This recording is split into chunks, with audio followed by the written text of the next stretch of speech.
교독하겠습니다. 제가 먼저 읽겠습니다. 보라, 이제 나는 성령에 매여 예루살렘으로 가는데 거기서 무슨 일을 당할는지 알지 못하노라. 오직 성령이 각 성에서 내게 증언하여 결박과 환난이 나를 기다린다 하시나. 내가 달려갈 길과 주 예수께 받은 사명 곧 하나님의 은혜의 복음을 증언하는 일을 마치려 하면은 나의 생명조차 조금 더 귀한 것으로 여기지 아니하노라.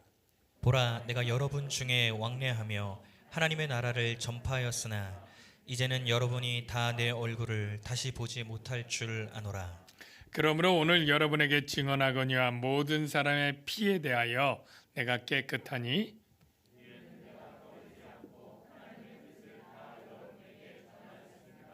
아멘. 네, 우리 좌우에 계시는 분들 대부분 아시는 분이죠. 우리 사랑합니다 한번 인사할까요? 네, 사랑합니다. 반갑습니다. 여러분 다 예수님을 구주로 믿는 그리스도인들 맞으시죠? 네, 뭐 대답하기 별로. 예, 다 예수 믿는 그리스도인들 맞으시죠? 네.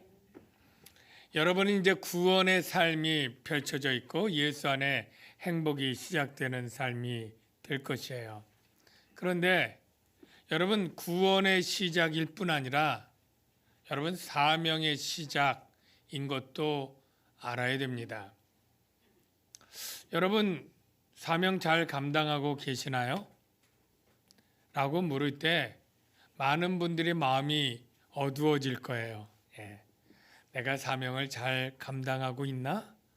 아니, 내가 사명이 있기나 한 거야?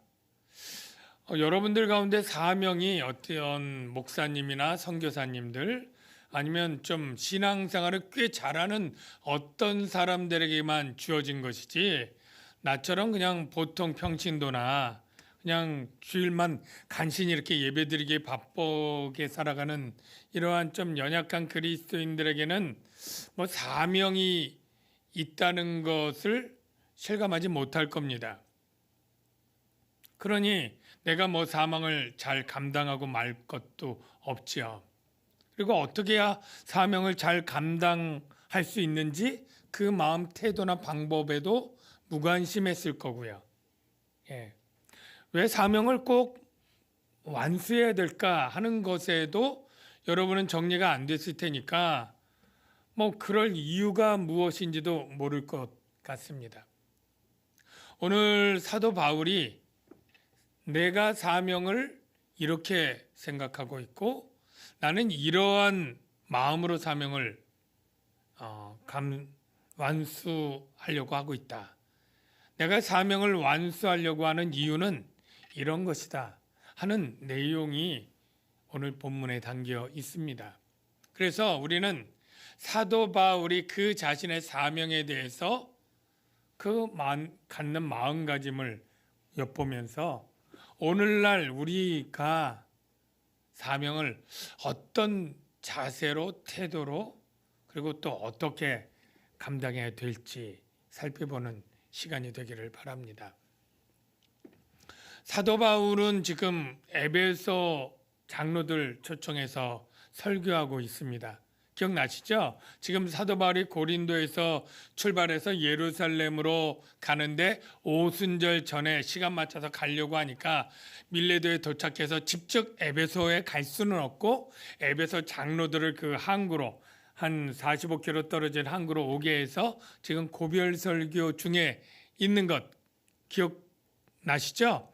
그렇게 하는 가운데 오늘 본문이 되는데 22절 한번 보면서 확인해 보겠습니다. 보라, 이제 나는 성령에 매여 예루살렘으로 가는데 거기서 무슨 일을 당할는지 알지 못하노라. 오직 성령이 각성에서 내게 증언하여 결박과 환난이 나를 기다린다 하시나. 여기까지만 좀 보면 바울은 지금 예루살렘에 가는 게 왜 가느냐면 성령에 매여서 간다라고 하는데 성령이 바울을 묶어서 왜 예루살렘에 보내느냐 하면 사명을 감당하기 위해서 보내는 겁니다. 사명을 감당하기. 나중에 내가 사명을 감당하기 위해서 간다. 그런 표현도 있는데 바울의 사명이 무엇입니까? 바울은 내 사명이 뭐라고 생각을 하고 있을까요? 여러분, 바울이 사명을 받은 장면이 성경에 어디에 나오나요? 바울은 언제 어디에서 사명을 받았나요? 어딜까요? 바울이 회심한 데가 어디죠? 다메섹 도상 중에서 부활하신 예수님 만나가지고 그냥 뒤집어졌잖아요. 근데 그때에 주님이 바울에게 사명을 줍니다. 여러분 기억나나요? 근데 어떻게 사명을 주는지가 두 가지로 사도행전에 기록되어 있는데, 첫째는 아나니아를 통해서 사명 주는 내용이 나와요. 먼저 그 장면부터 볼까요? 자막 보여주세요. 사도행전 자막 우리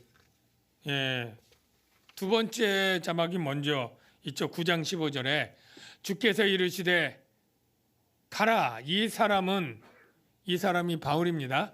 내 이름을, 예수님 이름을 이방인과 임금들과 이스라엘 자손들에게 전하기 위하여 택한 나의 그릇이다.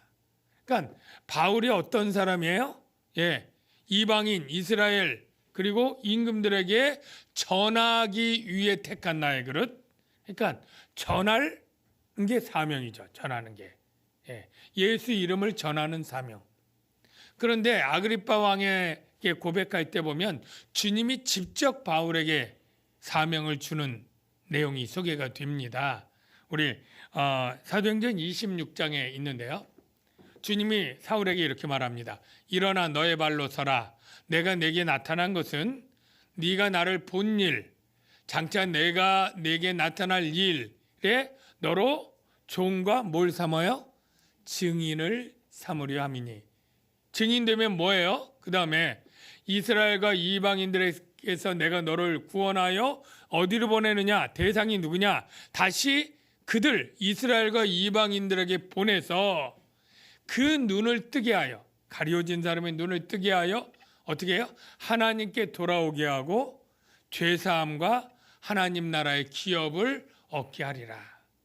그러니까 바울은 주님으로부터 증인이 되어서 구원하는 사명을 받은 거예요. 이 사명을 가지고 있어요. 그래서 오늘 본문에 보면 이제 나는 성령에 매여 예루살렘에 간다. 그런데 성령에 매였다라는 것은 사명에 매인 거랑 마찬가지예요. 왜냐하면 성령은 바울에게 자, 사명 감당해. 빨리 예루살렘 가서 결박과 환란이 있지만 네가 증인되고 이방인 선교의 사명을 감당하기 위해선 가야 될 길이야. 어서 가거라. 이렇게 성령이 바울을 모른 거예요. 그러니까 성령에 매였다, 사명 감당하라고 보내지는 성령에게 자기는 매여서 지금 간다는 거예요. 근데 여기서 궁금할 게, 아니 예루살렘에 가는 게 구제헌금 전달하러 가는 거잖아요. 그게 무슨 복음 증언하는 사명과 어떤 연관이 있는가요? 라고 물을 수 있을 거예요. 근데 제가 지난번에 얘기한 것처럼 구제헌금을 전하는 건 단순히 돈만 전하는 게 아니고 그들 유대교회가 이방인 교회를 인정하고 이방인 선교 사역의 열매를 인정하는 차원이 되는 거예요. 그냥 돈만 넙죽 받으면 안 되는 거예요.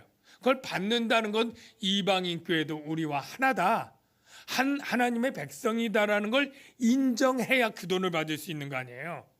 그러니까 바울은 이게 돈을 전달하는 것 목적 외에 이방인 교회를 유대교회들이 인정함으로써 자신의 이방인 선교가 더 날개 단 것처럼 활력 있게 진행되고자 하는 이방인 선교의 목적을 달성하는 게 중요한, 또한 보이지 않는 목적인 거예요.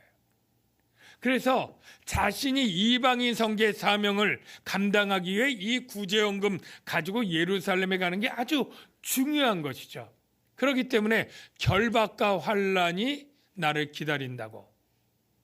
여기 있는 표현을 보면 바울이 이제 예루살렘에 갈 때 여러 도시들을 거쳐서 갈 게 분명한데 그 도시마다 믿는 그리스도인들이 예언하면서 바울 사도요, 이번에 예루살렘에 가면 분명히 결박당하고 감옥에 갇힐 것입니다. 고생하고 환난 당할 것입니다. 그게 내가 기도하니 성령이 가르쳐 주니 나도 알려드립니다. 이렇게 얘기를 한 거예요. 그러니까 바울이 거기서 이러한 언제 누구한테 어느 시각에 결박당하고 환난당할지 구체적인 건 몰라도 이런 사달이 나고 일이 날 거는 알고 있는 거예요. 그럴 때 바울은 어떤 마음을 가졌느냐? 바로 24절, 아주 은혜롭고 유명한 말씀이죠. 뭐라 그래요? 내가 달려갈 길과 주 예수께 받은 사명, 곧 이코르 사명이 하나님의 은혜의 복음을 증언하는 일, 이게 바로 사명이에요. 를 마치려 하면은 나의 생명조차 조금 더 귀한 것으로 여기지 아니하노라. 여러분, 생명이 가장 귀한 거잖아요. 이 세상에 천하를 얻어도 생명 잃으면 아무 소용없는 가장 귀한 게 생명인데, 바울은 지금 뭐라 그래요? 내가 사명을 마치는 일은 생명 귀한 거지만 그건 귀한 것도 아니야. 아무것도 아니야. 사명 마치는 일이 훨씬 더 귀하기 때문에 이거는 아무것도 아닌, 그러니까 결박과 환난, 그것도 더 아무것도 아닌 거죠. 이렇게 이 사명 마치는 걸 나는 귀하게 여기고 목숨 걸고 내가 갈 거야. 이렇게 얘기를 하는 거예요. 여러분, 저와 여러분이 사명을 받았다는 것 아까 제가 말씀을 드렸는데, 우리가 사명을 감당하기 위해 어떠한 태도를 본받아야 하냐면 이 사명을 완수하는 일이 가장 귀하고 중요한 일이다. 내가 결박과 환난과 생명 이런 것도 하찮게 여길 정도로 귀한 일이다 라는 생각을 여러분들이 먼저 가져주시길 바랍니다. 그리고 그 다음에 가져야 될 태도가 뭐냐면 내가 성령에 매이는 데 순종을 해야 돼요. 여러분, 매여는 헬라어나 영어나 수동태라고 돼 있어요. 그러니까 내가 스스로 나를 매는 건 아니에요. 매이는 주체가 다른 분이에요. 누굽니까? 나를 매는 분? 성령님. 그래, 하나님, 성령 하나님이에요. 사명 보내신 성령님, 하나님 다 같은 거죠. 나를 매요. 그때 사람은요, 그 성령이 나를 맬 때 내가 저항할 수 있을까요? 없을까요? 싫어요. 나는 이건 부담스러워서 못 가겠어요. 다음에 할게요. 이럴 수 있어요? 없어요? 없는 것도 맞는 것도 같은데 있어요. 여러분들이 그러잖아요. 하나님이 이게 네가 해야 될 일이 할 때 여러분들이 다 순종하나요? 아니면 때로는 하나님 올해는 못 하겠어요. 봉사도 그렇잖아요. 다음에 할게요. 왜냐하면 하나님은 우리를 억지로 할 수 있는 전능한 분이지만 인격적이고 우리를 존중하기 때문에 자유의지를 주셔서 우리가 성령을 따라 살 수도 있지만 육신의 소욕을 따라 살 수도 있고 불의의 무기로 내어줄 수도 있고 의의 무기로 내어줄 수 있다고 성경에 이렇게 말하거든요. 그러니까 우리가 성령을 따라 행하라 이 말은 안 따라 행할 수도 있지만 따라 행하라라고 권한다면 그 말은 우리가 선택할 수 있는 거죠. 싫어야 하는 사람을 그냥 줄로 꽁꽁 묶어 어딜 도망가? 그리고 꽁꽁 묶어가지고 넌 무조건 가야 돼. 그리고 목에 줄 매가지고 보내는 그런 하나님이 아니시거든요. 이 말은 무슨 뜻이냐면 하나님이 나를 매이려고 할 때 자발적으로 우리가 매이도록 내어드려야 된다는 거예요. 성령은 하나님의 일을 억지로 싫다고 하는 사람, 도망가는 사람 잡아가지고 개 목줄 채우듯이 해가지고 끌고 가는 게 아니라 분명히 우리에게 물으실 거예요. 이게 내가 네게 원하는 거다. 이게 너의 사명이다. 네가 사명을 순종해 줄래? 라고 매기 전에 물으실 거예요. 저와 여러분이 어때야 되겠습니까? 우리가 자발적으로 자원해서 주님, 저를 원하시고 저를 보내시기 원한다면 환난과 결박이 기다리고 내 생명을 잃는 일이 있다 할지라도 주님 나를 사용해 주십시오. 나를 줄로 메어 주십시오. 우리가 일해야 된다는 것입니다. 자발적으로 메어지는 순종의 삶. 이게 사명을 감당하는 자의 첫 번째 자세예요. 그러면 이 사명을 감당할 때 어떠한 마음과 태도로 가야 되나? 어떻게 해야 내가 사명을 잘 감당할 수 있을까? 어떤 방법론은 무엇인가? 이게 또 중요한데 여기 24절에 보면 내가 사명 감당하는 것을 바울이 뭘로 비유하냐면 내가 달려갈 길을 마치는 것과 주 예수께 받은 사명을 마치는 것을 동격으로 놔요. 예, 하나는 비유예요. 비유. 근데 왜 사명을 마치는 일을 마치 마라톤 선수나 달리기 선수가 그걸 완주하는 걸로 비유했을까? 왜 그랬을까요? 이게 여기에는 답을 못 찾겠는데 바울이 다른 데도 달리기 비유를 많이 해요. 특별히 고린도에 달리기 비유를 하는데 고린도서에 거기에 힌트가 있어요. 자, 그 고린도서 말씀을 보면 고린도전서 10장 24, 26절에 이렇게 표현해. 너희도 상을 받도록, 그러니까 달려도 다 상 받는 게 아니잖아요. 이기고 1등한 자만 받잖아요. 너희도 상을 받도록 이와 같이 다름질하라. 그냥 뭐 대충 그냥 가다 서다 이렇게 달리지 말고 이와 같이 해라. 이길 정도로 달려라. 근데 이길 길을 다투는 자마다 첫 번째 할 게 뭐냐면 절제해야 된다. 두 번째, 나는 다름질하기를 향방 앞는 것 같이 아니하며 분명한 향방을 정해놓고 목표가 있어야 된다. 그래서 내가 내 몸을 쳐 복종한다. 이런 얘기가 있어요. 자, 제가 말씀드리는 것은 사명을 완수하는 일은 그냥 쉽게 되는 게 아니라 마치 달리기 완주하는 것과 같은데 달리기 완주할 때 바울은 어떻게 해야 된다고 말하냐면 첫째, 내 몸을 쳐 복종시키는 절제가 있어야 된다.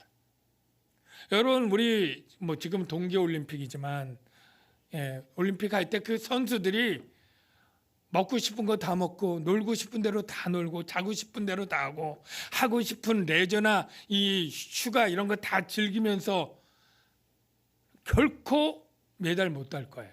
그죠? 어떻게 합니까? 피나는 자기 복종과 자기 절제가 있는 거예요. 절제. 예. 두 번째는 목표가 있어요. 뭐 그 훈련 과정 중에도 내가 대회를 목표로 삼고 하지만 달릴 때도 마라톤 선수나 어떤 선수도 골인점이 이쪽인지 저쪽인지 알지 못하고 아무데나 무조건 냅다 뛰면 우승할 리가 없겠죠. 분명한 이 골인점 목표가 있잖아요. 그러니까 사명 완수 우리가 똑같이 얘기하면 우리가 사명을 잘 완수하려면 자기 절제가 있어야 돼요. 여러분 쉽게 말해서 여러분이 교회에서 교회를 세우기 위해서 봉사 일들 있잖아요. 성가대도 봉사죠. 지금 교사들 하시죠. 또 부서에서 일하시죠. 여러 가지 하여간 뭐 코로나 때문에 많은 봉사들이 줄어들고 위축됐지만 아직도 봉사하고 여러분이 헌금하는 거 다 재정 봉사죠. 다 11조하고 하는 거 다 봉사입니다. 이런 봉사들 할 때에 이것도 자기 절제 필요하죠.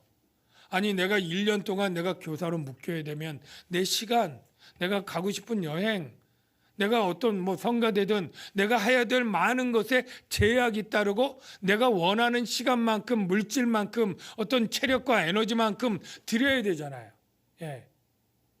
이때 내가 세상에 하고 싶은 많은 것들을 절제하고 포기하고 하는 일들이잖아요. 교회에서 어떤 일을 감당할 때도 이런 절제와 인내를 통해서 하는데, 정말로 우리가 복음 전도에 이 헌신된 사람은 훨씬 더 절제해야 맞는 것이죠. 그리고 목표. 아까 제가 질문을 처음에 질문했지만, 내가 예수 믿는 것이 내가 복음을 증언하는 사명을 감당하는 일의 시작이다라고 우리가 생각지 못했다면 그걸 목표로 삼지도 당연히 못하겠죠. 여러분이 평생 내가 하나님이 택한 나의 그릇으로 구원의 그릇일 뿐 아니라 사명자로서의 그릇이라면 내가 이 그릇이 크기는 물론 다 다를 거예요. 그 그릇만큼 사명을 감당할 그 목표를 완성하기 위해서 여러분들이 노력해야 되는 건데, 어떤 노력을 했나요? 라고 물으면 우린 자신 없죠. 왜? 생각도 못했던 경우가 많으니까. 그런데 하나님은 분명히 우리가 구원의 시작일, 구원받고 행복의 시작처럼 구원을 누리는 삶이 시작될 뿐 아니라 사명을 주어서 너는 땅끝까지 내 증인이 되리라, 천하 모든 족속으로 제자를 삼아라. 아니, 이 시대에 네 가족, 네 지인, 네 동료, 네 친구, 내가 같은 시대에 너에게 붙여준 모든 불신자에게 전도지를 나눠주거나 복음을 전하거나 내 이름을 증언하는 일을 맡겨주는 일을 네가 감당해야 되는데 그걸 목표로 삼고 잘했느냐? 라고 우리에게 물을 때 우리는 목표가 있었어야 된다는 거예요. 그게 달려갈 길을 마치는 사명자의 태도인 것이죠. 저와 여러분이 바로 이 복음 전도의 사명자로서 내게 그런 목표가 있다. 하나님은 나에게 그런 목적으로 나를 구원했고 사명을 주셨다라는 것을 아시고, 내가 그 일을 감당하기 위해서는 교회 봉사든 어떠한 일이든 절제와 인내가 필요한 것이었다라는 것을 분명히 인식하시기를 주의 이름으로 축원합니다. 그러면서 바울은 이제 너희를 에베소 교회 성도를 볼 일이 없다, 그렇게 얘기를 합니다. 25절 보십시오. 보라, 내가 여러분 중에 왕래하며 하나님 나라를 전파하였으나 이제는 여러분이 다 내 얼굴을 다시 보지 못할 줄 아노라. 이제 너희들과 나는 다시 볼 일이 없겠다 얘기를 합니다. 그때 바울이 왜 좀 서운한 일이 있었나? 삐지셨나? 절대 그게 아니고 선교 사역상 그렇습니다. 왜냐하면 26절, 27절을 보십시오. 그 이유는 오늘 여러분에게 증언하니거니와 모든 사람의 피에 대하여 내가 깨끗하니. 여기 모든 사람은 전 세계 사람이 아니라 에베소 장로들이니까 에베소 교회 성도들, 에베소의 사람들을 말해요. 피에 대하여 내가 깨끗하다. 여러분, 피에 대하여 깨끗하다라는 게 무슨 뜻일까요? 바로 피는 생명을 뜻하고 그 생명을 잃고 죽는 것에 대해서 나는 책임이 없다라는 거예요. 이 말씀은 에스겔서에 나온 말씀인데 아주 유명한 말씀이라 바울도 알고 웬만한 사람들 다 아는 말씀이에요. 저와 여러분도 잘 아는 말씀이에요. 자, 어떤 말씀이냐면 에스겔서 33장 7절 9절 한번 볼게요. 인자야, 내가 너를 이스라엘 족속의 파수꾼으로 삼음이 이와 같으니라. 파수꾼이라는 거예요, 에스겔이. 파수꾼 뭐예요? 적이 올 때 나팔 불어서 자기 부대원이나 백성들을 살리는 게 파수꾼이죠. 가령 내가 악인에게 이르기를 악인아 너는 반드시 죽으리라 하였다 하자. 하나님이 악인에게 그렇게 했을 때 네가 그 악인에게 말로 경고하여 그의 길에서 떠나게 하지 아니하면, 해야 되는데 안 하면 그 악인은 자기 죄악으로 말미암아 죽으려니와 내가 그 피를 내 손에서 찾으리라. 경고 안 한 죄, 그 때문에 내가 너한테 그 죽은 피값을 찾겠다는 거예요. 그러나 너는 악인에게 경고했어요. 순종했어요. 돌이켜 그의 죄에서 떠나라고 하되 그가 돌이켜 그의 길에서 떠나지 아니하면 그는 자기 죄악으로 말미암아 죽으려니와 너는 내 생명을 보존하리라. 이 말씀을 근거해서 바울이 말하는 거예요. 내가 에베소 교회에게 복음으로 죄에서 돌이켜서 구원하라고 복음을 다 전했기 때문에 그들이 안 믿고 죽으면 그 죄가 자기 죄 때문에 죽고 나는 죄값이 없다. 그거예요. 그러면서 바울이 뭐라고 말하면 내가 꺼리지 않고 하나님의 뜻을 다 여러분에게 전하였다. 이렇게 얘기를 하는데요. 하나님의 뜻이 무엇입니까? 라고 말할 때 에스겔에 이어서 하나님의 뜻이 소개돼요. 자, 볼까요? 너는 그들에게 말하라. 에스겔 33장 11절 말씀이에요. 너는 그들에게 말하라. 주 여호와의 말씀이니라. 나의 삶을 두고 맹세하노니 나는 악인이 죽는 것을 기뻐하지 아니하고 악인이 그의 길에서 돌이켜 떠나 사는 것을 기뻐하노라. 하나님의 기쁜 뜻이 뭐라고 말해요? 악인이 죄 짓고 죽는 건 나 그거 기뻐하지 않았고 돌이켜서 떠나서 사는 걸 기뻐한다. 이스라엘 족속아 돌이키고 돌이키라. 너희 악한 길에서 떠나라. 어찌 죽고자 하느냐. 이게 하나님의 뜻이 담겨져 있는데 하나님의 뜻은 뭐예요? 죄인이 돌이켜서 사는 게 하나님의 기뻐하는 뜻이에요. 여러분, 우리가 사명을 왜 꼭 완수해야 됩니까? 라고 말할 때 부정적인 측면으로는 그거 안 하면 그 피값이 내게 있기 때문에 내가 내 주위에 붙여놓은 불신자들, 내가 전도지를 돌리든 아까 1분 복음 프리칭을 계속 보내든 내가 말로 예수 믿고 구원 얻으라고 하든 내가 복음을 전할 사명을 전하지 않으면 뭐예요?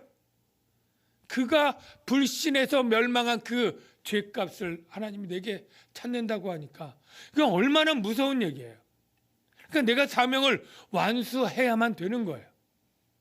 두 번째로 긍정적인 면으로 이 복음 메시지가 얼마나 은혜롭고 좋은 메시지예요. 하나님이 우리에게 준 사명이 무자비한 사명일 수도 있잖아요. 너는 진멸해라. 네 우상 숭배한 형제를 쳐 죽여라.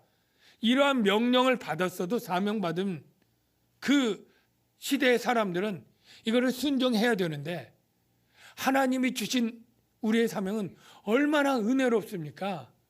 하나님의 기쁜 뜻이 네가 죽는 게 아니라 사는 것이라. 네가 복음을 믿고 값없이 믿기만 하면 영생과 제사함을 준다. 이 얼마나 선하고 좋은 뜻이에요. 그러니까 우리가 사명을 무서워서라도 감당해야 되지만 너무나 좋은 소식이니까, 너무나 들으면 행복하고 좋을 소식이니까 우리가 그 일을 완수하기를 기뻐하면서 해야 된다라는 것입니다. 여러분, 바울은 이 달려갈 길 마치기, 사명 완수를 잘했을까요? 못했을까요? 예, 그냥 추측으로 잘했을 것 같죠. 자, 바울이 지금 이 말을 한 때로부터 몇 년 더 살았을 것 같아요? 자꾸 퀴즈 같은데 지금 주 57년에 가잖아요.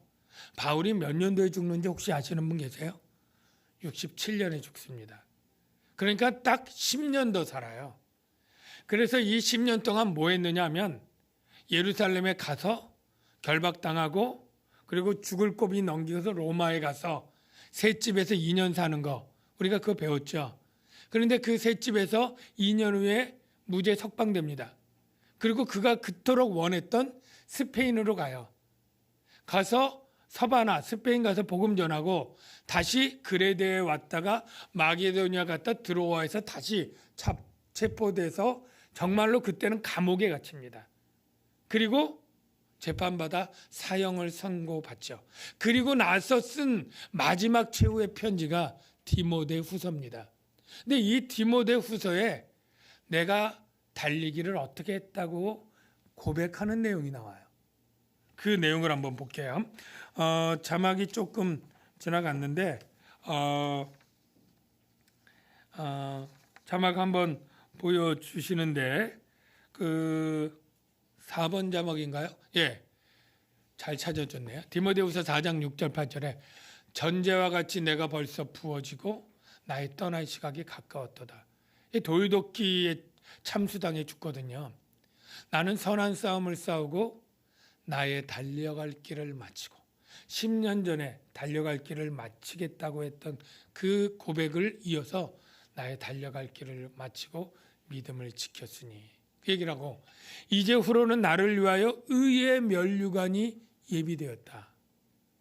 그리고 곧 의로우신 재판장이 그날에 내게 주실 것이다. 이 소망을 가지고 있어요. 그런데 여기 아주 중요한 말씀을 덧붙여요. 뭐라고 하냐면 내게만 아니라 주의 나타나심을 사모하는 모든 자에게 도니라 라고 하는데 주의 나타나심을 사모하는 모든 자 안에 저와 여러분이 포함됩니까? 안 됩니까? 포함되는 거예요. 그러니까 우리도 믿음의 길을 달려가고 완주하면 의의 면류관, 이 세상의 그 무엇으로도 살 수 없고 얻을 수 없는 하나님만이 주실 수 있는 의의 면류관을 우리도 받게 된다는 거예요. 그러니 우리가 이 놀라운 소망을 가지고 있다면 사명을 완수해야 되는 것 아니겠습니까?